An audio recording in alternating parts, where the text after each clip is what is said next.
Deep in the north-central New Mexico is the sleepy little town of Dulce. Dulce is located on the Archuleta Mesa on the Colorado-New Mexico border. It is home to about 3,000 residents and is the capital of the Jicarilla Apache Nation. For as small and as insignificant as this remote location may sound, it became the center of controversy in the early 1980s. Physicist and inventor Paul Bennewitz claimed he had discovered an underground base occupied by extraterrestrials near Dulce. His story quickly spread through the UFO community. Allegations that surround the base include human abductions by these extraterrestrial beings. He also asserted that the extraterrestrials were engaging in the development of advanced technology, including genetic manipulation. Their plan, according to conspiracy theorists, is to control the government and gain ultimate control of the earth by means of a new world order. Stories have emerged regarding an untoward alliance between humans and the inhabitants of the Dulce base, which include ties to shadow governments via secret societies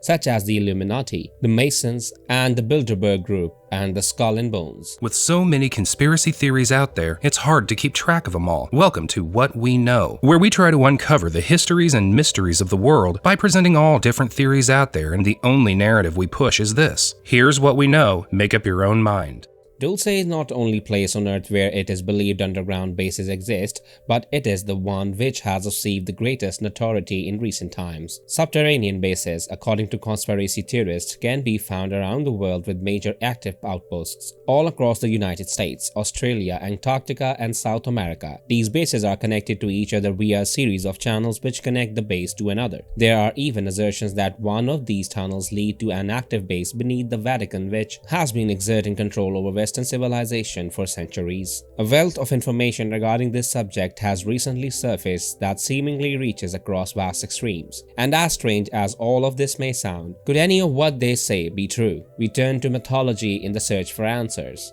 It must be stated before we move on that mythology, like many of the claims that come from the UFO community, is treated more like science fiction rather than fact. Traditional mythologists contend that the gods we find in myths represent the forces of nature or the creation of someone's vivid imagination. With that said, does mythology support these seemingly outlandish claims? Stories of underground realms occupied by the gods pervade mythology. Depending on the culture, it has been called Hades, Tartarus, Xibalba, Duat, Patala, and Hell. These homes of the gods are not always found deep within the earth, but are sometimes described as being within a mountain or deep beneath the waters of the earth. Access to their domain, regardless of locality, is often described as located through the mouth of a cave. The entrance may appear open at one time and then disappear from view completely and instantaneously. The inhabitants of these underground realms did not desire to be visited by unwanted nor unexpected company, yet access was granted to select individuals. According to ancient texts, entrance into the underworld was anything but easy. The Mayan Popol Vuh, for example, describes the route taken by the hero brothers Hunhun Afu and Vukup Hanapu. It tells of a steep descent into the home of the lords of Xibalba and many challenges they had to face. Similarly, texts such as the Egyptian Book of the Dead describe the path by which the deceased god king must travel to enter Duat. Like the Popol Vuh, the path is fraught with challenges the individual must pass in order to enter the realm of the dead, the underworld. The Vishnu Purana states that the deepest level of the underworld, Patala, can be found 70,000 yojanas beneath the surface of the earth. Gilgamesh, in the epic bearing his name, is described as traveling 12 leagues in the dense darkness until he arrived in the light-filled chamber of the underworld. The underworld domains of the gods are described as filled with houses or vast halls where thousands of individuals could assemble. Fountains, plants, tall grasses, trees, and animals of all kinds filled with this land. The divine ascetic Narada, who is featured in the Vishnu Purana, claims to have visited Patala. Patala was such more charming than heaven. He exclaimed, "What can be compared with Patala, where Nagas are adorned with beautiful and brilliant and pleasure-diffusing gems? This region is embellished with the daughters of Daityas and Danavas." Similar descriptions of the underground or underwater homes of the gods are scattered through mythology. The home of the Sumerian fertility god Enki, which is located in the watery deep, is described as having his house built of gold, silver, and lapis lazuli. Even writers such as Greek philosopher Plato echoed this notion. He believed that the earth was littered with a number of hollows that were full of water, air, trees, fruits, and flowers. Surprisingly, Plato confirms yet another claim by modern ufology. Plato goes on to state that these hollows were connected to one another by subterranean channels, but Plato isn't the only one who refers tunnels that lies beneath the surface of the earth. Inca legends tell of vast networks of tunnels that crisscross the length and breadth of the planet, complete with underground cities. When Pizarro and the Spanish conquistadors entered Peru, they kidnapped the Inca emperor Atahualpa and held him for ransom. They demanded enough gold to fill a room in return for Atahualpa's release. Pizarro's men heard rumors that the Inca gold was being held in a vast network of subterranean tunnels. The tunnels were thousands of years old and ran for miles beneath the Inca capital. In more recent years, adventurers who have hazarded into the caverns beneath Cusco entered but were never seen again. One man actually did make it out of the tunnels alive, and he brought with him 2 bars of gold. According to officials, he had gone mad. The entrances to the tunnels were then walled up for safety's sake. At least that is the official story. The Apache Indians report that their ancestors took refuge in ancient tunnels during a cataclysmic disaster on the earth. They wandered these immense passageways for years, carrying the seeds for life in the New World. But what about the other claim made by the ufologists regarding these bases being used for genetic engineering? According to their assertions, it is in the lowest level, the 7th level, of the Dulce base, that the extraterrestrials are engaging in the kind of experimentation. Again, mythology supports this premise. Native American tribes across the country are the most vocal when it comes to the topic. The Jicarilla Apache, the Navajo and Hopi Indians have long-standing traditions of man's creation and emergence from beneath the surface of the earth. The Algonquins recount, thus did the lowermost world cave became overfilled with living things, full of unfinished creatures, crawling like reptiles over one another in the dark blackness. In this matter, they do not stand alone. Berossus, a Babylonian priest, tells of the hideous creatures that inhabit this underground realm. He described men who had 1 body but 2 heads, some with the legs and horns of a goat, and even some with the hindquarters of a horse and the body of a man. In short, there were creatures in which were combined the limbs of every species of animal. These genetic experiments are, according to reports from UFO advocates, being conducted by a group of reptilian beings in the lowest levels of the base. Thomas Costello, a former senior security officer at the base, testified that the base at Dulce is a civil-level underground facility, with the lower levels described as a series of natural caverns. It was believed by Costello that these caverns were used by different extraterrestrial races in our remote past.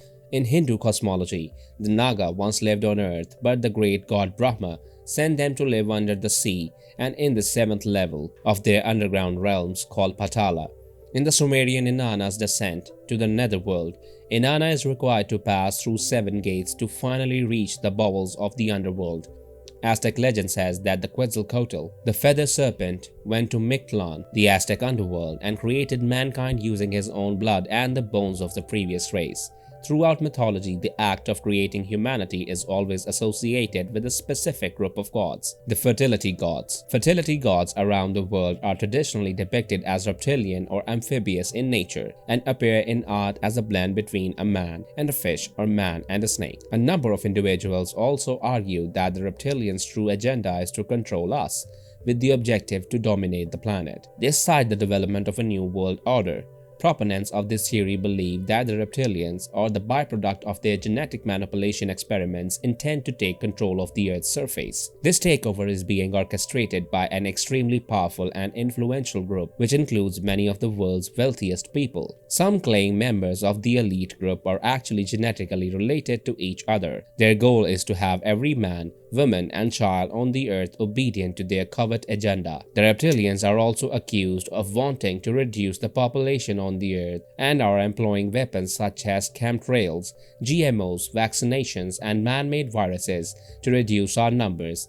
It is contended that it is easier to control 500,000 or a million individuals than it is to control 7 billion who currently live on the earth. A look into mythology relative to this claim does have a few pillars of support. The idea of calling the human population on earth is not a modern concept. In the Sumerian epic of Atrahasis, we find a story where the god do just that. 1200 years after the creation of mankind, the number of people who inhabited the earth grew. Their noise disturbed the sky god Enlil sleep. Enlil decided to send a plague in order to reduce the population. This worked for a while, but when another 1200 years passed, the population had grown again and Enlil was once more bothered by the noise. This time, in order to decrease their numbers, he gets the thunder rain god Adad to hold back the rays and the world suffered from a great drought where vast numbers die. The population continues to grow and by the time another 1200 years pass, the noise became too much for Enlil to bear. Wanting to alleviate this problem, he tells the gods to hold back all of the nature's gifts. This went on for 6 years and the text described the people of earth were reduced to cannibalism in order to survive. The fertility god Enki tried to save the people from starvation. This angered Enlil even more. Finally, Enlil, in an act of vengeance, decided to destroy mankind once and for all. He planned to do this by flooding the world.